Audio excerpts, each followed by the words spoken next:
Steam on. Spencer is a very special engine from the mainland. He belongs to the Duke and Duchess of Boxford. He's very fast, very shiny, and very strong. He also likes to show off. Coming through! The other engines don't like that. One day, Thomas was shunting freight cars at Knapford Yards. Sir Topham had arrived. "The Duke and Duchess of Boxford are coming to Sodor with Spencer," he boomed. "Spencer will be very tired after his long journey, so you, Thomas, must help him." I'll have to make sure that you need to be on time. And please, when Spencer and his team will not be tired, he'll pull his coaches again to pick up the Duke and Duchess. Later, Spencer arrived. Thomas was still working. "Take my passenger cars and shunt them away." Well, of course. Please, make sure they had to pick up. Spencer huffed grandly. "I will when I've shunted these freight cars," tooted Thomas. Of course. Yeah, we know better about the coaches. But Spencer didn't like waiting. "I'm faster, shinier, and stronger than you, Thomas. You're just a little tank engine." This made Thomas cross. But he remembered Sir Topham had told him to help. So, Thomas shunted Spencer's passenger cars safely into the sheds.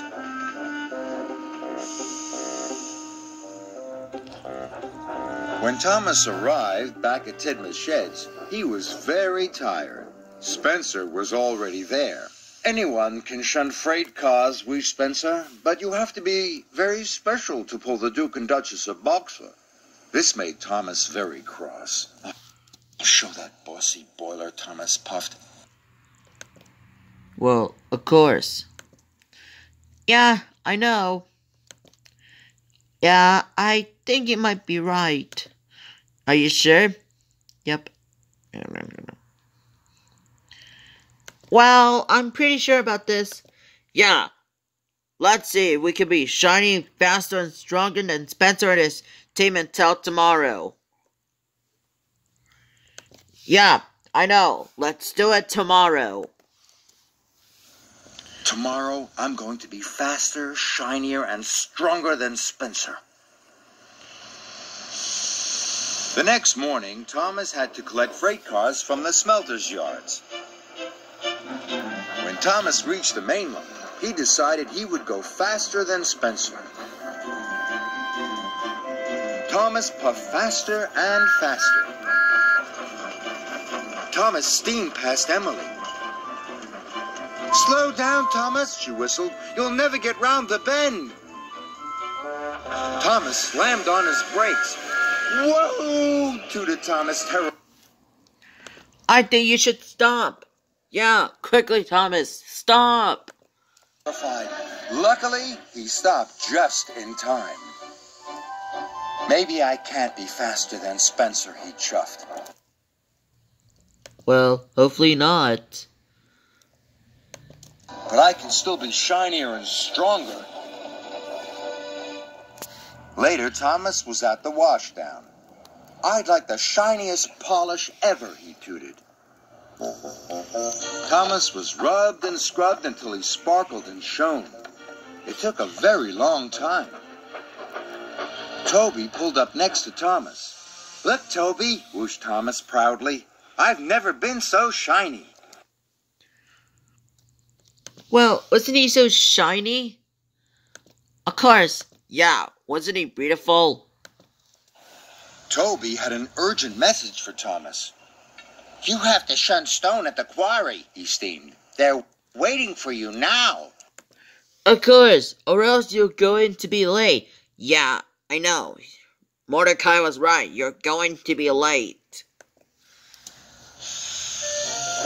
So Thomas puffed quickly away. Thomas arrived at the quarry. "My," said Mavis, "you're the shiniest engine I've ever seen. Well, of course. Yeah, you look beautiful. Thomas was pleased. He puffed off proudly.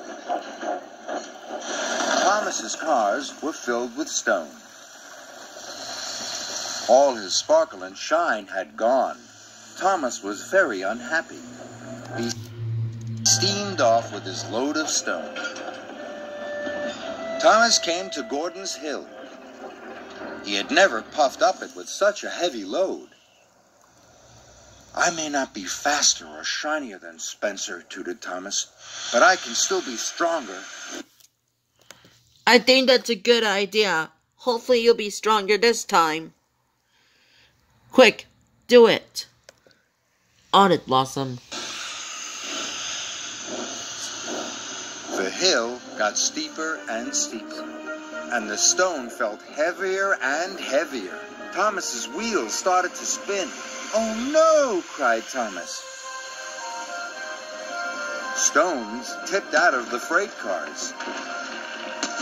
He slid all the way to the bottom.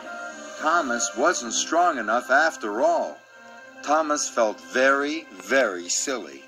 All day I've tried to be faster and shinier and stronger than Spencer, he wished. And I'm not.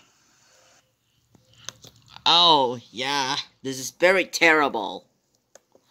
Thomas felt terrible. Next morning, Thomas knew what he was going to do. I don't want to be faster, shinier, and stronger than Spencer anymore, he chuffed. I'm very happy to shunt freight cars. Then Sir Topham Hatt arrived. There is an emergency, he boomed. The Duke of Boxford has to return to the mainland on very important business. Where are his special passenger cars? Of course, yeah. Where is it? His cars are right at the back of the yard, sir, puffed Thomas. We'll take it. But don't worry, I can shunt them to the front very quickly. Well, I think you're right. Come on, let's get going. I'm on. Well done, Thomas, said Sir Topham Hatt. I'll give you the Hogwarts medal when you came back. Take them to Spencer immediately.